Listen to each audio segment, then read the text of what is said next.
La semana anterior se realizó en Cuenca, por iniciativa del prefecto provincial de la SUAY, Paul Carrasco, una reunión de 3 de los 4 líderes más visibles de la oposición, el mismo Carrasco, más el alcalde de Quito, Mauricio Rodas, y el alcalde de Guayaquil, Jaime Nebot. Paul Carrasco precisamente está hoy aquí en la República.es. Ingeniero Carrasco, buenas tardes. Buenas tardes, un saludo cordial, Jorge. Gracias. ¿La izquierda y la derecha unidas jamás serán vencidas? No creo que, me parece muy simpático sí, yo creo que, yo creo que no se trata de ser vencidas o vencer. Yo creo que el mensaje de la reunión en la ciudad de Cuenca fue fundamental. Vamos a la unidad, ¿sí? Vamos a la unidad, y en este momento no se trata ni de izquierdas ni derechas, no se trata de partidos políticos, ni de ideologías, ni doctrinas, sino de que se trata de defender la democracia. Es decir, frente a un sector, al sector oficialista, que administra y gobierna el país, ¿sí?, que no acepta la diversidad política, que no acepta la diversidad de pensamiento, que construye una sola voz y que incluso boicotea todos los procesos democráticos de otros sectores, que impide incluso y los llama desestabilizadores, traidores, etc. En ese marco, yo creo que el mensaje fue: frente a eso es necesario hacer una pausa en la historia del país en términos ideológicos y doctrinarios, y dar un giro para decirnos: unámonos para sostener la democracia frente a esta situación que se está dando, y frente además al intento de perennizarse en el poder. Usted habla de defender la democracia y de sostener la democracia. Dice: hay que unirse para defender la democracia y para sostener la democracia. Están varios años tarde, están por lo menos 6 años tarde en eso. Porque la democracia en el Ecuador, ya de la democracia solo quedan las formas más externas. Yo diría que efectivamente han pasado algunos años, ¿no? Y como le decía Jorge, hay que aprender de los errores y sobre todo de los aciertos. Y uno de los aciertos fundamentales, fíjese usted, fue las elecciones del 23 de febrero del 2014. Porque aprendimos a ubicarnos en los diferentes espacios y a saber quiénes, qué actores eran en cada territorio los correctos, los adecuados, y cómo debería enfrentarse ese proceso. Y se ganó las elecciones. Y entonces, yo digo, siempre se aprende más de las victorias, digamos, ¿no es cierto?, de los aciertos, que de las equivocaciones. Y en ese marco creo que ese 23 de febrero, por eso festejamos unidos el 23 de febrero del 2015 ahora en Cuenca. El aniversario de la victoria. Pero ahí aprendimos incluso que las estrategias frente al gobierno no necesariamente son la contrarréplica, sino el elemento fundamental para el gobierno es marcarle la agenda pública. Usted dice que esa reunión era un llamado para vamos a la unidad.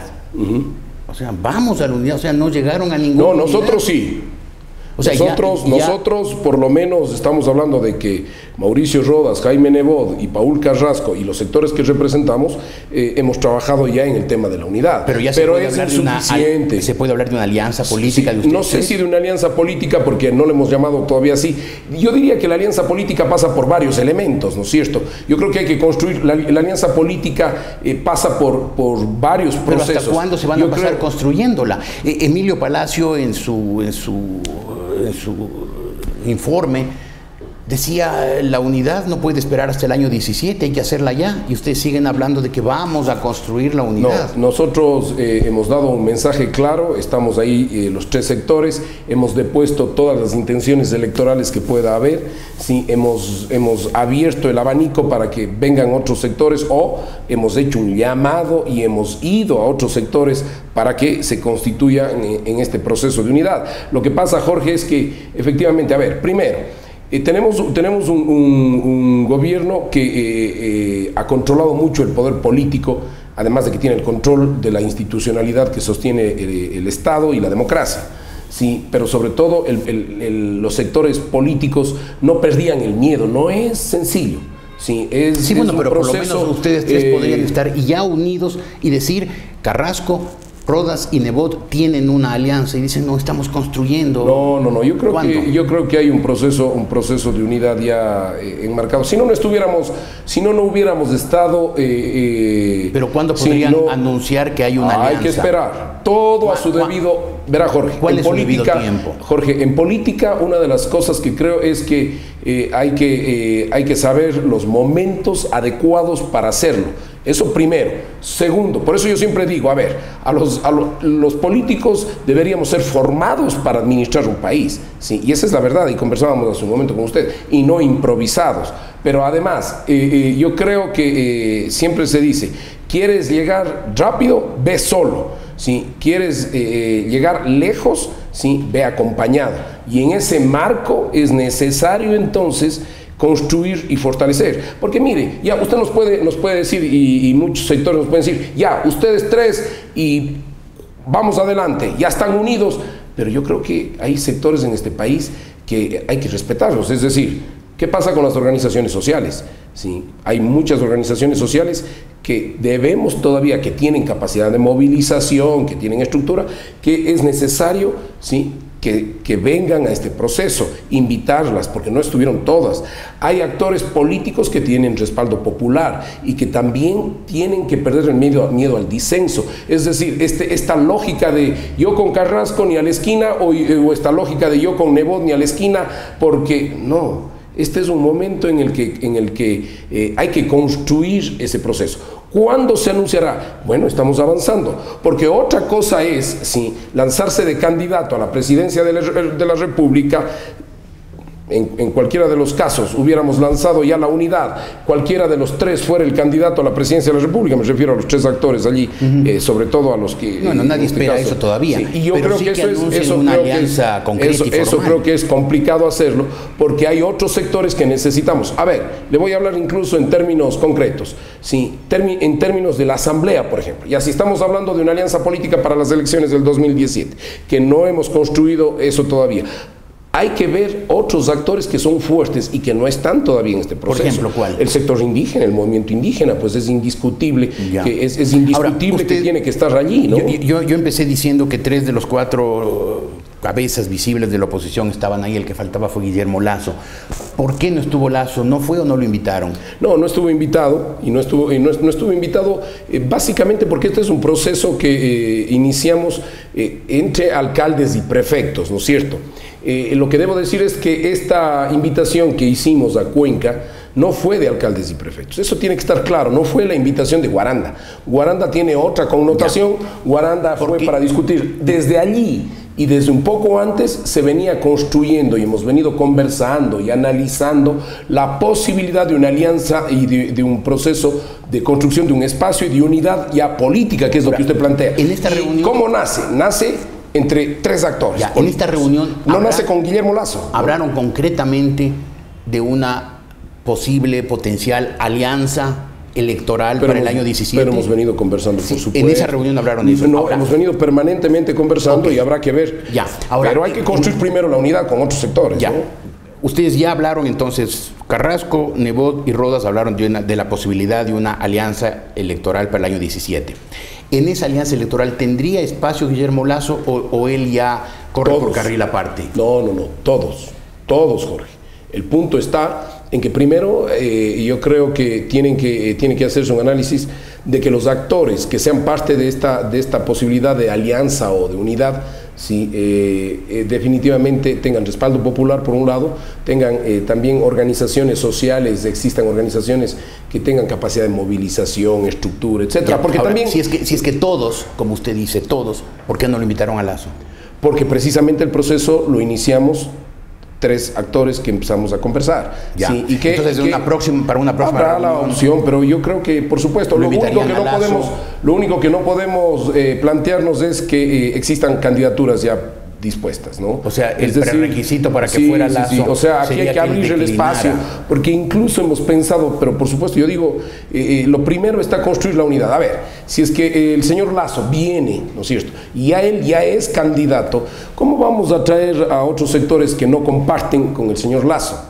¿sí? Si es que Jaime Nebot fuera candidato, ¿cómo aglutinamos a otros sectores que no comparten con Jaime Nebot? Si es que Mauricio Rodas es candidato, no comparten, hay sectores que no comparten. Está claro. Entonces, el principio de unidad nacional pasa básicamente por dejar las posiciones personales, el sectarismo, ¿no es cierto?, y construir una propuesta abierta, pues. Entonces usted no puede construir una unidad, ¿sí?, en el marco de que no, yo soy neoliberal y si es que no construimos de libre mercado no hay unidad nacional. Entonces, ¿de qué unidad estamos hablando? Ya, pues. Ahora, si uno de los principios fundamentales de la democracia y en este caso de una persona de izquierda, pero que definitivamente es demócrata, ¿sí?, uno de los elementos fundamentales de la democracia es perderle el miedo al disenso y desde el disenso construir, y eso significa negociar, de poner posiciones, etc. Supongo que tienen una próxima reunión prevista. Bueno, estamos en comunicación, vamos a tener varias reuniones. ¿Tienen ya una fecha tentativa? Sí, no tenemos ninguna fecha tentativa todavía. ¿Tienen alguna lista tentativa de posibles invitados? Por ejemplo, lo que usted dijo, gente de la CONAIE, gente de sectores sindicales, gente de sectores empresariales. Ese es un trabajo que tiene, cada uno de nosotros tiene una responsabilidad para ir trabajando ese proceso, ¿no es cierto? ¿Y cuándo quisieran que este proceso esté concluido con una alianza electoral formal? Ojalá lo más pronto posible, Jorge, pero yo lo que creo es que todavía es temprano para hacer cualquier tipo de anuncio, porque mire, también hay que entender, estamos frente a un gobierno que escucha, que ve, que tiene mucha capacidad de análisis político, y en ese marco yo creo que además que no permite por su propia forma de pensar autoritaria, ¿sí?, no permite la libre asociación, ¿sí?, y lo que menos quiere es tener sectores políticos hablando o pensando de forma distinta. Entonces, yo creo que este es un proceso que lo vamos manejando, será, a veces se vuelve lento, pero tenemos todavía, recuerde usted, hasta el 2016, en noviembre del 2016, para cualquier tipo de análisis, digamos, presentación de cualquier tipo de candidatura. Dígame una cosa, ingeniero Carrasco, ¿usted aspiraría a ser el candidato de esta alianza? Yo creo que, ¿sabe, Jorge? Si usted me preguntaba esto hace algún tiempo, cuando fui precandidato a la unidad plurinacional, yo le dije a usted, yo quiero ser presidente, ¿sí? Y quiero ganar las primarias. Pero viendo todo lo que he vivido estos años, ya no soy un muchacho, digamos, tampoco soy una persona con mucha experiencia, pero yo le diría que este momento no. Ya. Yo creo que este momento es necesario dar paso a lo que venga, con tal de rescatar la democracia y definitivamente, si eso significa un costo político para Paul Carrasco, le digo con toda la honestidad y el corazón, yo me retiraré de mi vida política, pero por lo menos lo que intento hacer ahora es construir una propuesta de unidad nacional y que este país no solo piense en cómo, fíjese usted, cómo ganarle a Correa. Sí, a veces las pasiones políticas, nos enfocamos en Correa. El tema es, ¿y la crisis? Tenemos un país quebrado. ¿Quién va a administrar esa crisis?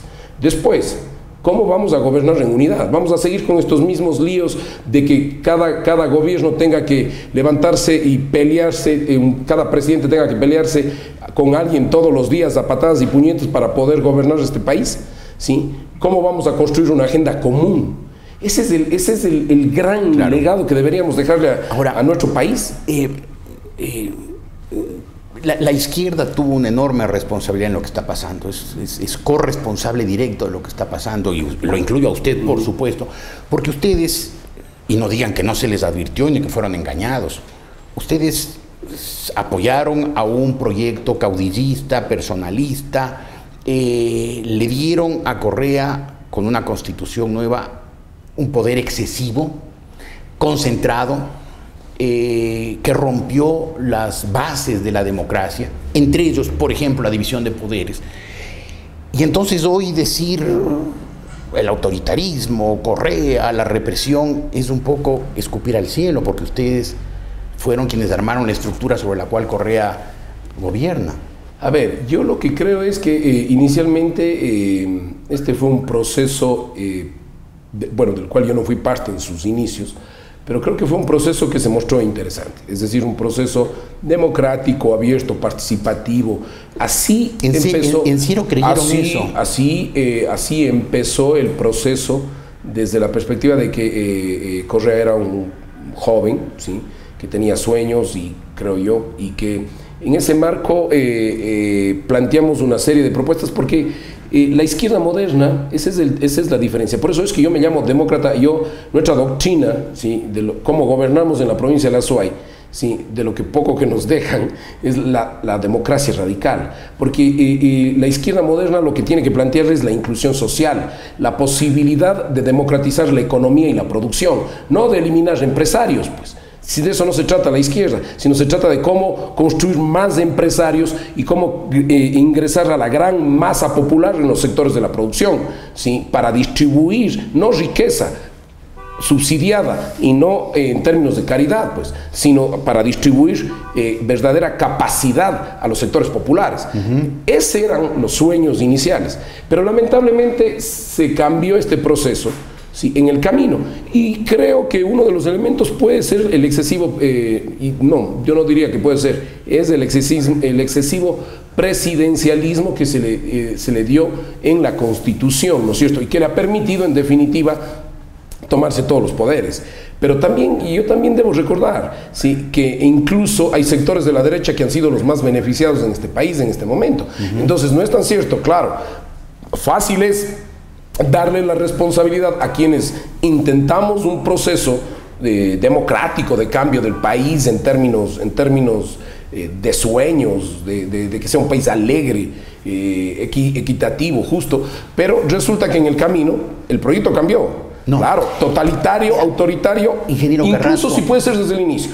Pero quienes han sostenido, Jorge, quienes han sostenido eso son los grandes grupos económicos que se han beneficiado. Sí, de acuerdo. Eso también es real. Pero el momento que ustedes apoyaron un proyecto que incluía cambiar la Constitución y hacer otra, que permitía la concentración de poderes, que creaba esta cosa del quinto poder, que se advirtió, esto va a terminar en un simulacro horrible de participación ciudadana, como en efecto ocurrió.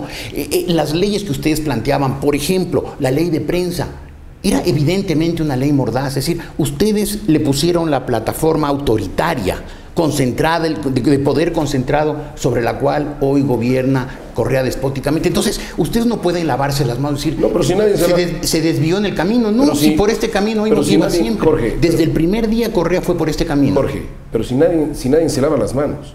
El punto es que empezar a buscar culpables de este momento, sí, es complicado. O sea, si vamos a empezar a buscar culpables, yo creo que lo que hay que hacer es el último que apague la luz y cierre la puerta. Claro. ¿No es cierto? Porque esa es la verdad, ¿no? En ese marco yo creo que lo que hay que hacer es construir una propuesta. Entonces, en el marco del aprendizaje de lo que hemos vivido estos años, hay que buscar una apuesta que sea la salida en términos de unidad, ojalá de todos o de por lo menos algunos sectores. Perfecto. Y en ese marco, sí, efectivamente habrá que cambiar muchas cosas de la Constitución, y yo estoy totalmente de acuerdo. Acepto su planteamiento. No es el momento de buscar culpables, hay que empezar a construir hacia el futuro. Cabría entonces una pregunta y recojo los términos que utiliza José Hernández, el brillante periodista, en una carta de una lucidez maravillosa que le dirigió, una carta abierta que le dirigió Alberto Acosta. Así es. La pregunta capital era, ¿qué aprendió la izquierda de este proceso fallido del correísmo? ¿Qué aprendió la izquierda? Yo creo que la izquierda diversa, ¿no? Yo no puedo hablar a nombre de la izquierda, ¿sí? Pero usted es una de las cabezas visibles de la izquierda, fue candidato. Yo soy una de las cabezas visibles de la izquierda que me quiere. Porque así, le voy a ser sincero, ¿no? Hay una izquierda que dice que yo soy la derecha y que no soy confiable, ¿sí? Y hay una derecha que yo dice que soy de ultra izquierda y que no soy confiable, ¿sí? Yo le puedo decir de la izquierda con la que me llevo, digamos. Yo lo que creo con la que me acepta también, ¿no es cierto? Esa izquierda es que le voy a contar anécdotas que a mí me ha pasado. A mí me maltrataban porque decían que no he estado en las calles en la época de la dictadura y que esa es la verdadera izquierda. Y yo en la época de la dictadura, Jorge, yo tenía 6 años, pues. Sí, entonces es una barbaridad. Estaba en el jardín de infantes. Estaba en el jardín de infantes. Claro. Entonces, a ver, yo creo que aprendimos una cosa. Primero, La izquierda, ¿sí?, no pasa por constituir espacios de poder concentrados y concentradores en un modelo de socialismo, digamos, de Estado, en donde el Estado es el regulador absoluto. Eso en su momento como teoría, ¿no es cierto? Lo que creo que debemos aprender es que la construcción, y aprendimos que la construcción de un modelo equitativo y socialmente justo pasa por la inclusión social, ¿sí? Y la inclusión social implica que el ciudadano sea quien tome las decisiones. Y eso, Jorge, ¿sabe qué? No es ni partidista ni ideológico. El ciudadano, independientemente puede ser parte de la toma de decisiones, independientemente de lo que piense. Ese es por lo menos mi aprendizaje. Es decir, necesitamos construir un modelo en la diversidad del pensamiento, y no desde un capitalismo, desde un modelo de capitalismo de Estado totalitario, ¿sí?, o desde un modelo de socialismo de Estado en donde un gestor, en donde un hombre, un mesías, un enviado y 4 gestores toman las decisiones desde arriba, ¿sí? Y ahí también hay otro elemento de aprendizaje en términos de participación, ¿no es cierto? Porque yo he planteado muchas veces en los ejercicios participativos, en el modelo de participación que nosotros tenemos, popular. Usted no cree que, usted le cuento con toda la franqueza, ¿usted cree que todos los sectores que participan en todas las asambleas, la toma de decisiones que nosotros hacemos en nuestra provincia, en la Azuay, ¿sí?, son de nuestro partido? ¿O son de izquierda o derecha? De ninguna manera, pues. La gente tiene otra perspectiva de vida, la gente quiere resolver sus problemas, la gente tiene una cosmovisión de acuerdo a su realidad.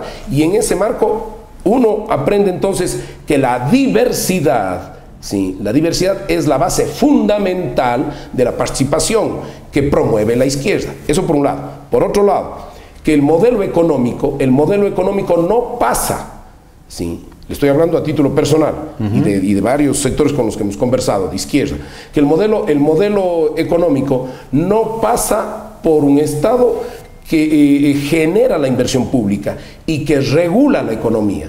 El modelo económico pasa en la democratización de la economía y de la producción, a través de un modelo, social de la producción. O sea, veo que el socialismo ecuatoriano se ha vuelto liberal, lo cual no lo como yo vengo de una tómelo como un elogio. Sí, yo vengo de una tendencia, sí, que nosotros y se llama, ¿sí?, generado por los italianos en la década de los 30, que se llama el socialismo, efectivamente, socialismo liberal, ¿sí? Por eso evolucionamos a lo que llamamos la democracia radical, es decir, cómo democratizamos la economía a través de procesos no de estatización, ¿sí?, sino de regulación que permitan, sobre todo, socializar la producción y socializar un modelo social de la producción y un modelo social de los ejes estratégicos del Estado. Por ejemplo, en la crisis actual, ¿sí?, alguien debería decirnos alternativas para salir, porque este gobierno no encuentra alternativas todavía, sí, tiene una gran brecha fiscal. Por ejemplo, ¿qué pasa con las grandes utilidades que se llevan las telefónicas? Ese es un elemento que deberíamos preguntarle si eso permitiría un gobierno de izquierda supuesto del presidente Correa, y en una crisis como la que se nos viene, ¿sí?, 1.100 millones de dólares. Pero en cambio también le preguntamos qué se hizo con toda la plata y no generó producción, no generó encadenamientos, no tuvo alianzas con los grandes sectores productivos para generar grandes encadenamientos, ¿sí?, con sectores populares para sostener un modelo económico no desde el extractivismo y no desde la carga impositiva, sino desde la producción, desde el esfuerzo humano. ¿Sí? Esas son yo creo que esos son los grandes aprendizajes, y no de Correa. Sí, no de Correa. Creo que son los grandes aprendizajes de este llamado o denominado socialismo del siglo XXI, que yo por lo menos discrepo de manera absoluta. Sí, ahora, para que sea creíble esa especie de mea culpa, ese reconocimiento de que se equivocaron cuando aprobaron un modelo que era evidentemente populista, demagógico y concentrador del poder y totalitario como ha sido el correísmo, ustedes tendrían que hacer algunos actos de contrición notorios. Verá, yo creo que efectivamente no le voy a aceptar todo lo que usted dice al principio, pero democráticamente estamos aquí para analizar, porque no creo que ese fue el concepto, ¿sí? Y le digo honestamente, no fue el concepto, ¿sí? A ver, inicial. Vea, y me robo las palabras de José Hernández. Él le recuerda a Alberto Acosta. Yo leí ese documento, sí. Le recuerda que ustedes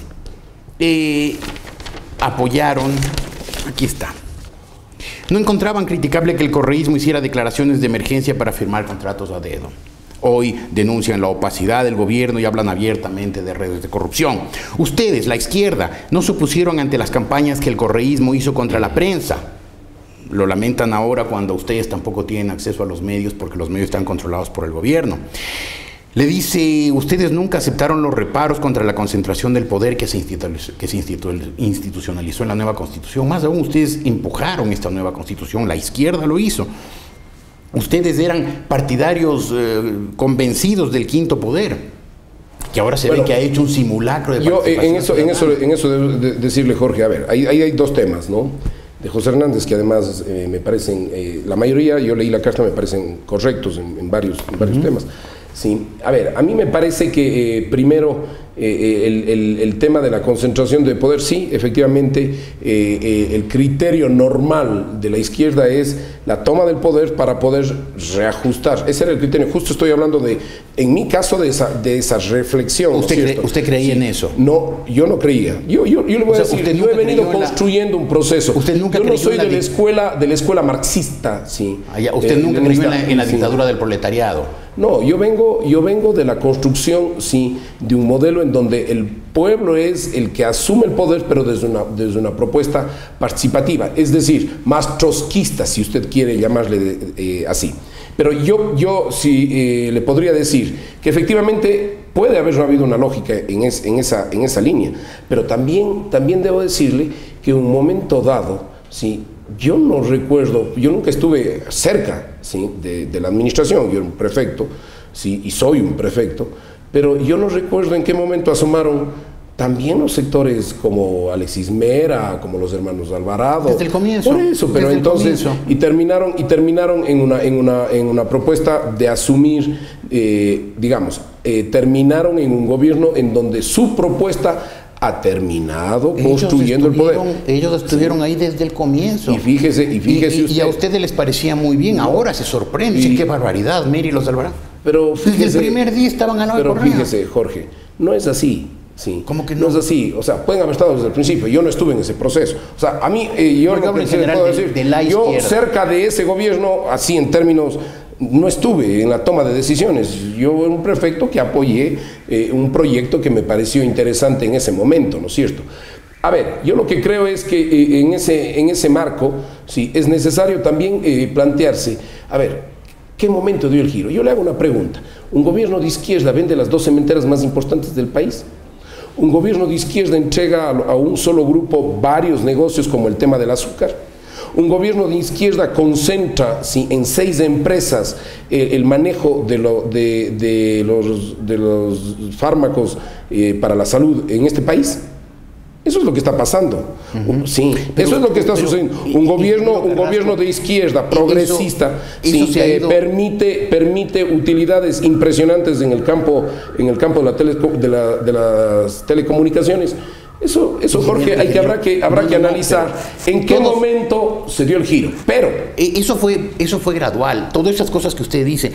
Pero son reales. Desde el comienzo, reales. La izquierda puso las bases sobre las cuales todos esos excesos actuales son posibles, porque ustedes crearon una constitución con una concentración del poder, con un ultrapresidencialismo, con una eliminación de todos los medios de control, de todos los organismos de control, y de la prensa independiente que ha permitido. Yo le hago una pregunta, Jorge. ¿Y antes estaban bien las cosas? No estaban bien. No estaban bien. Pero ahora ahora están peor. Es más, yo creería, Jorge, que habría que analizar. Porque si lo de antes de Correa estuvo bien. No, nadie dice que estaba bien. Sí, y la prensa. Incluso el tema de la prensa, Jorge. Yo le voy a ser muy honesto. Sí, yo le voy a ser muy honesto. Y hablemos así, francamente. En este país, un prefecto de una provincia de la Azuay, sí, tiene capacidad de dirigirse a la población y mostrar lo que no tiene. Ni antes ni ahora. En los medios en que yo trabajé nunca siempre hubo espacio. Usted me dio a mí, Jorge, una vez un espacio de 30 segundos. Y le digo aquí con toda la honestidad. No puede ser 30 segundos porque nunca tuve un espacio. Me sentó allí y le doy hasta el nombre de la persona que me llamó, la señora Elvira Salvador. Así se actuaba. Sí, fíjese usted, con todo el respeto, y no estoy quejándome. Y me parece muy bien que lo diga. Y fíjese usted, con todo el respeto, Jorge, porque además, sí, no estamos para eso, pero fíjese usted que las cosas tampoco estaban bien. Es decir, en términos de democratizar la comunicación, tampoco estaban bien. Pero no estoy de acuerdo en lo de ahora. Entonces, ¿qué es lo que yo digo, Jorge? Ingeniero Carrasco, rectifiquemos. Ya que mencionó el tema, reconstruyamos eso. No era, llamémoslo así, acepto sus premisas, menos antidemocrático antes de lo que es ahora, donde ahora cualquier periodista crítico es perseguido. No habíamos, y me pongo en primera persona el plural, no habíamos muchos periodistas muy críticos de todos los gobiernos. ¿Qué nos criticaban? Que disgustábamos a los gobiernos, pero que finalmente nuestros espacios eran respetados. Y usted tenía 30 segundos, pero ahora no tiene ni uno. Efectivamente. En los medios que controla el gobierno. Es decir, sí ha habido un retroceso. Fíjese usted. Sí ha habido un retroceso. Fíjese usted. Yo creo que eso es parte del cambio. A ver, efectivamente hay un retroceso, y yo sí debo decirlo en términos de la libertad de expresión del pensamiento. Es indudable. Yo diría una cosa más. Antes las cosas estaban mal, y si usted no tuvo más que una vez, según usted me dice, seguramente es así. Sí, no está muy bien. Pero no se trata de eso, sino que efectivamente había un proceso, vea, Jorge, había un proceso de control de la comunicación. Carrasco, si es que solamente se le dio una vez, o le di yo una vez 30 segundos, no es porque la estructura era la deficiente, sino porque yo me equivoqué y acepto la responsabilidad plenamente, y seguramente esa... Pero no se preocupe, no me estoy quejando de los... Y tiene todo el derecho de quejarse. Y si hay otras personas que se quejan, tienen derecho a hacerlo. Pero el problema es ahora porque la estructura de la prensa... yo creo que efectivamente la ley de comunicación, efectivamente la creación de este famoso Consejo de Comunicación coarta la libertad de expresión. Estoy totalmente de acuerdo con usted. Efectivamente existe persecución. Estoy totalmente de acuerdo con usted. A este prefecto mismo no se le deja trabajar, ¿sí? Y a este momento, mientras yo estoy con usted hablando aquí, ¿sí? Allá están queriendo quitarme posibilidades de cobro de tasas, una serie de situaciones que el gobierno implementa. Quise hacer un foro de las izquierdas internacional y no me consta, pero los comentarios de los conferencistas externos fue que no se les permitió venir. Es decir, se llamó desde la Cancillería supuestamente para poder intervenir y que no vengan. Eso es yo estoy de acuerdo con usted, sí, y además no les importa ni siquiera el pueblo, porque yo nunca he visto cosas como estas. Desastre de ese político, quítale la plata, pero ¿y el pueblo? No importa, ¿para qué votaron por él? Sí, esas cosas están pasando, sí, y es cierto, pero Jorge, ¿qué es lo que yo le planteo? Y lo que haya pasado antes, tampoco es que estábamos recontra bien. No, las cosas no estaban bien. Pero, ¿cuál es el esquema de esto? Chile, precisamente por estos procesos, ¿sí? De no entender, de no entendernos, de no dialogar, terminó en lo que terminó, ¿sí? Al final en una dictadura, y de esa dictadura yo entiendo que aprendieron un proceso democrático. Pero si regresamos permanentemente al pasado, si regresamos permanentemente a buscar los causantes o la causa, yo lo que creo es que hay que buscar ya, ¿sí? El efecto de todo esto estamos viviéndolo ahora, ¿sí? ¿Cuál es la solución? Y entonces yo creo que la responsabilidad, por lo menos yo no estuve cerca de las decisiones, y le digo, no es que me quiero lavar las manos, pero por lo menos yo no estuve cerca de las decisiones de este gobierno. Sí, no estuve ni en el buró, nunca fui afiliado a País, a la lista 35, y me parece que en eso uno tiene que asumir las responsabilidades. ¿Cuál es la responsabilidad? Asumir el hecho de que este momento no estamos bien. Ahora, yo le encontremos una alternativa. Yo le hacía estas preguntas porque la izquierda fue copartícipe con alto grado de responsabilidad en lo que está ocurriendo ahora por haber ayudado a construir esta estructura. Y me gustaría saber que la izquierda, y creo que usted es la persona que podría encarnar esa izquierda nueva, me gustaría saber que la izquierda aprendió las lecciones de esta época autoritaria y que está dispuesta a adoptar una actitud menos sectaria, menos dogmática. Usted mencionó lo de Chile. En Chile hubo un gran acuerdo, la concertación nacional que le permitió a Chile salir de la dictadura, y los sectores de izquierda, que antes eran muy radicales, aprendieron, y hoy la izquierda chilena es una izquierda moderna, lo del Uruguay, y quizás el caso más emblemático es de los pactos de la Moncloa. Así es, el pacto de Moncloa. Y en los pactos de la Moncloa, el partido comunista, que fue perseguido muy sangrientamente durante la Guerra Civil, declinó transitoriamente sus posiciones, se modernizó, se ayornó, para usar la palabra que usó en Italia Enrico Berlinguer, y se volvió una izquierda moderna, democrática, tolerante, pluralista, y permitió que a través de los pactos de la Moncloa España salga de la dictadura. Pero está en una crisis en la que está. Pero es posterior, pero no es política. Y España se convierta en pocos años en una potencia mundial y en un país incuestionablemente democrático. Es decir, ojalá en el Ecuador pudiéramos llegar a una concertación, Jorge, como en Chile, o unos pactos de la Moncloa como los de España. Y para eso la izquierda tiene que tener una actitud moderna y abierta. Pero Jorge, lo que pasa es que parece que la izquierda es la culpable de todo. No, por supuesto que no. Fíjese, vivimos desde que nació la República, sí, años de acumulación, sí, del capital en ciertos grupos en este país. Pues yo en algún momento decía, ojalá la derecha también aprenda de esto, sí, porque tampoco se trata de acumular y que el resto viva ahí, sí, sin los beneficios del Estado, pues. Entonces, efectivamente creo que cada uno debe asumir la responsabilidad. O sea, no es el problema Correa.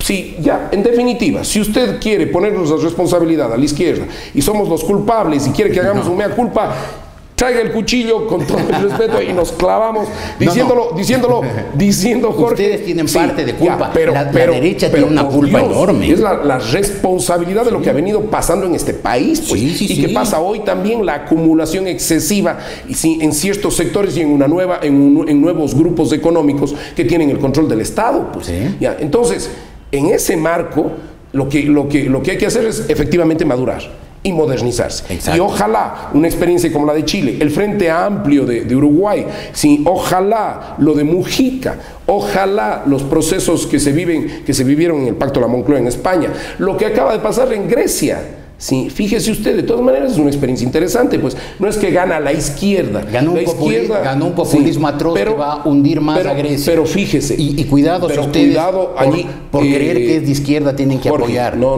Jorge, pero es que allí hay un tema. De todas maneras hay un equilibrio de fuerzas y tuvo que haber un pacto entre este izquierdo, el populismo que usted le llama, porque la izquierda es diversa en el mundo, ¿no es cierto? Y tiene diferentes formas de presentarse, sí, pero hubo un pacto entre la izquierda y la derecha para poder asumir el poder, para poder asumir el gobierno en Grecia. Es decir, mire, esas son las realidades de cada nación. Y la realidad de esta nación es que en este momento, con el diagnóstico que usted ha hecho, sí, nosotros creemos que es importante construir una propuesta que no vaya ni hacia el lado de la izquierda, sí, doctrinaria, ni hacia el lado del neoliberalismo brutal, sino que busque una salida, primero en términos de unidad para la democracia, sí, que es lo primero que usted está planteando, ¿no es cierto? Sí. Segundo, que es lo primero que se siente. Segundo, es necesario, sí, que quienes hemos administrado algo bueno hemos de tener, pues. Sí. Oiga, lo que pasa es que en este país, con todo el respeto, centralizado, y le vuelvo a decir, sí, jamás se dan la vuelta a ver qué es lo que pasa allá afuera en la periferia, sí, ¿no es cierto? Y entonces resulta... Ahora deme el cuchillo a mí para que yo me haga así. Le estoy pasando. Me lo, sí. lo doy por recibido y me doy Jorge, una de las cosas que he aprendido en la vida es, fíjese, una de las cosas que uno tiene que aprender es que esa es la democracia y tampoco puede quedarse en el rencor y en el proceso. Tenemos que salir de esto. Sí, y entonces hay que buscar la opción de que alguna de esas experiencias que ha hecho Jaime Nebot, que nosotros lo tenemos en una prefectura pequeña, sí, esas experiencias se puedan extrapolar de lo territorial y pasen a ser nacional. Qué bien. Que me parece que es importante. Y por eso es que yo le voy a decir, también tengo mis dudas tengo mis dudas con Mauricio, con Nebot, digamos, mis diferencias, ¿no es cierto? Sí, pero con Lasso también fundamentalmente, por una razón. Porque yo he venido luchando en este país por la descentralización y la autonomía, porque efectivamente sí, los territorios necesitan ser reconocidos, la periferia necesita ser reconocida, y resulta que para eso se necesita experiencia y haber vivido, sí, haber sido aplastado, perseguido, sin recursos, y con un pueblo que todos los días no le toca al presidente, pues le toca la puerta al prefecto, al alcalde, y en ese marco yo siempre hablo de que la democracia radical, uno de los componentes, sí, es la democracia territorial e institucional, que implica fundamentalmente tener un Estado con enfoque territorial. Y entonces, claro, ¿cuáles son las dudas? Guillermo Lasso, más allá de que además no comparto en muchas cosas en términos ideológicos, sí, pero le podríamos dar una salida, pero mis dudas son, y ese enfoque, y esa experiencia. ¿Sí? Vamos a volver a tener un Estado que quiere hacer todo, un gobierno central que quiere ejecutar todo, ¿sí? Esas cosas hay que ponerse de acuerdo, pues. Esas cosas hay que ponerse de acuerdo. Y en eso sí tenemos ya, Mauricio Rodas ya tiene una experiencia, o digamos, está intentando administrar Quito, Jaime Nebot indudablemente tiene una experiencia, ¿sí? Y Paul Carrasco también. Claro. Entonces, ahí hay un hilo conductor que nos ayuda a entendernos. Eso es lo que hay que decirle a la ciudadanía también. Y por eso iniciamos este proceso de unidad en este sector. Pero es indudable que habrá que abrir los espacios. Claro. No, yo le pregunto a usted, porque usted es un hombre de izquierda. Si usted fuera un hombre de derecha, le preguntaría que si es que hay ya una derecha, una derecha moderna, una derecha liberal que nunca ha habido en el país. Si usted lo recuerda, no sé, usted me recordaba que cuando estaba en la dictadura usted estaba recién en el jardín. A lo mejor no recuerda, pero yo creo que fue un crítico de los más duros contra el gobierno social cristiano del ingeniero Febres Cordero. Y cuando había abusos de autoridad y atropellos a la libertad de los ciudadanos, yo los denuncié con mucha fuerza y espero que la derecha que ahora encarnan Nebot o que encarna Lasso o quien finalmente le encarne también sea una derecha moderna, una derecha liberal, tolerante, respetuosa de la diversidad. Cuando tenga la oportunidad de hablar con algún ideólogo de la derecha, se lo preguntaré, como hoy le pregunto a usted por Fíjese, uno de los elementos fundamentales que nosotros creemos que debemos rescatar, porque yo soy muy nacionalista en eso, es la doctrina Roldós. ¿Sí? Más allá, a Roldós se le ha olvidado. ¿Sí? Se le ha olvidado porque, claro, tuvo todas sus crisis, todas sus dificultades, pero fundamentalmente el tema de los derechos humanos, ¿sí? Y el construir un proceso político latinoamericano y global de los estados por sobre la soberanía, ¿sí? Los derechos humanos por sobre la soberanía de los estados, eso es algo que deberíamos retomar, pues, y que deberíamos empezar, y deberíamos empezar a construirlo nuevamente en el Ecuador, porque estamos hablando, sí, alguien me puede decir aquí no se violan los derechos humanos, sí, pero en definitiva, lo que sí tenemos es un gobierno autoritario. Sí, yo tengo la discusión siempre con alguna gente y algunos compañeros míos de la izquierda, ¿sí? En donde se dice, no es totalitario, es autoritario, porque el totalitarismo es ya cuando estamos con el fascismo, el nazismo, permítame. O el estalinismo. O el estalinismo. Si usted es trotskista, supongo que debe ser anti-estalinista, ¿no? Pero claro, sí. A propósito, ¿es trotskista todavía? Yo creo que no, yo creo que, a ver, los procesos, yo nací en el movimiento revolucionario de los trabajadores, sí, allí empecé mi formación. Recuerde usted que yo estuve en Izquierda Democrática, sí, ahora somos parte de un movimiento que se llama Participa a nivel local, tenemos un movimiento a nivel nacional que yo no creo, estamos tratando de construir lo que se llama Podemos.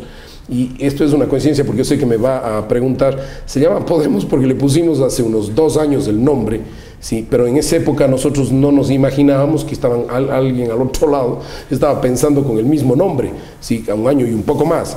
En definitiva, tenemos diferencias. Lo grave que Podemos es el correísmo español, el chavismo español. Nosotros tenemos una diferencia allí clara. En ese marco, a ver, nosotros hemos venido construyendo una propuesta que pasa desde la justicia social con libertad al socialismo en democracia y a la democracia radical. Ese es nuestro elemento, digamos. Y somos una generación también es esto fundamental. Somos una generación que hemos vivido en democracia y que por lo tanto sí valoramos el tema de la libertad. Sí, es decir, más allá de las ideas, ¿no es cierto? Nosotros sí valoramos el proceso de poder pensar, ¿sí? El proceso de construcción del pensamiento y de la expresión. Ingeniero Carrasco, hay una pequeña prueba que suelen hacer para ver si es que la gente en realidad pertenece a una posición democrática o todavía tiene ciertos rezagos totalitarios. ¿Usted condena la dictadura cubana? Pero por supuesto. Condena el... ¿Y sabe qué condeno? Sobre todo, y esto total, no solo la dictadura cubana, pues, sino el hecho de que en su momento inició como un proceso interesante, pero lo que condeno es que el poder pase de hermano a hermano, pues. Eso es indiscutible, eso no puede pasar y es una de las grandes frustraciones de mi vida. Pues. ¿Condena también el chavismo? Totalmente y absoluto. Y estoy a favor digamos, en contra de las intervenciones a favor del alcalde Ledesma. Estoy totalmente en contra de lo que está pasando de un 60% de inflación, pues. Ningún líder, Jorge, por más importante que sea su doctrina ideológica, puede, por imponer su doctrina ideológica o por imponer su convicción, llevar a un pueblo al hambre y luego decir que son los otros, porque esa no es la labor de un líder. La labor de un líder es buscar paz, solidaridad y que la gente tenga educación, salud y alimentación. Una pregunta final, ingeniero Carrasco. Con la mano en el corazón, ¿usted cree que se le puede ganar a Correa? No porque Correa sea invencible, sino porque tiene un inmenso aparato estatal, todos los recursos del Estado puestos a favor de su candidatura, de sus reelecciones indefinidas y para siempre. ¿Cree que en realidad se le puede ganar o que Correa se las ingeniará por las buenas o más probablemente por las malas para quedarse en el poder muchísimos años más? Yo creo que se le puede ganar. Se le puede ganar, pero se necesitan varios elementos. Uno, primero, unir fuerzas, ¿sí? Es importante unir fuerzas. Segundo, se necesita mucho ingenio y mucha capacidad política, ¿sí? Política y electoral, ¿sí? Mucha estrategia, mucha sapiencia, ¿no es cierto?, para poder ganar las elecciones. Tercero, se necesita tener una gran estructura de control electoral, porque es indiscutible que, no estoy diciendo que pueda haber fraude, ¿sí?, pero es indiscutible que hay un control absoluto sobre los procesos electorales en Venezuela, ¿Descarta que pueda haber fraude? No, yo lo que digo es que en el marco de los poderes absolutos pasa de todo, ¿no es cierto? Hasta un fraude. Sí, sí. Poder de un fraude. Y creo que luego necesitamos la persona. Y la persona pasa por dos elementos. Uno, que efectivamente tenga preparación, creo yo, sí, pero sobre todo, porque también pero sobre todo, le voy a decir, Jorge, que llegue a la gente, sí, que a la hora del té no toma té, que a la hora del té resulta, que a la hora de la sopa no toma sopa porque tiene culantro o cebolla, sí, que a la hora de la hora la gente le ve, como se sabe decir, aniñado, o necesitamos una persona que nos guíe, un hombre o mujer que nos guíe, pero que al final pueda llegar a la gente. No se trata, si usted, todo lo que hemos discutido, si usted quiere cambios en este país, no se trata ni de dinero, estoy totalmente convencido. Sí, se necesitan recursos para una campaña electoral o lo que sea. Sí, se trata de una persona que logre conectarse con la población, le hable con la verdad, ¿sí?, y que la población le pueda creer. Eso es auténtico.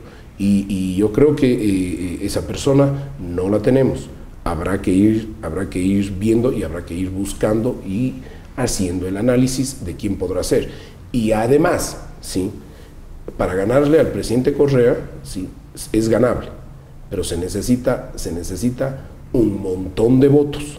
Y entonces para poder conseguir un montón de votos, se necesita miles de trabajadores que recorran el país, ¿sí?, voluntariamente, porque no es una campaña de plata. Van a tener que trabajar mucho electoralmente. Va a haber que trabajar mucho, va a haber que recorrer mucho, sin medios de comunicación, ¿sí?, esa es la verdad, sin televisión. Con represión, con opresión. Esta no es este proceso electoral que se viene en el 2017, no es una campaña con estrategia electoral, marketing político. Yo creo que debemos regresar a la política antigua, ¿sí?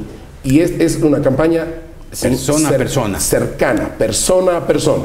Y ahí usted sabe que solo el pueblo sabe mirar a los ojos y por quién votar. Ingeniero Carrasco, muchísimas gracias por haber estado aquí. Gracias a usted, Jorge. La labor de ganar las elecciones a correr en el año 17 depende de ustedes, de los políticos, de lo que depende de nosotros, de los ciudadanos, de todos los ciudadanos, es la resistencia. Y ahí ese llamado hago una vez más. Hay que resistir. La resistencia es la clave del momento. Estuvo aquí en La República.es el ingeniero Paul Carrasco, prefecto de la provincia de La Suay y uno de los líderes de esta oposición que aspira a construir una alianza política que restaure la democracia en el Ecuador y que permita que el año 17 una victoria electoral de quienes queremos, amamos, defendemos y proclamamos la democracia.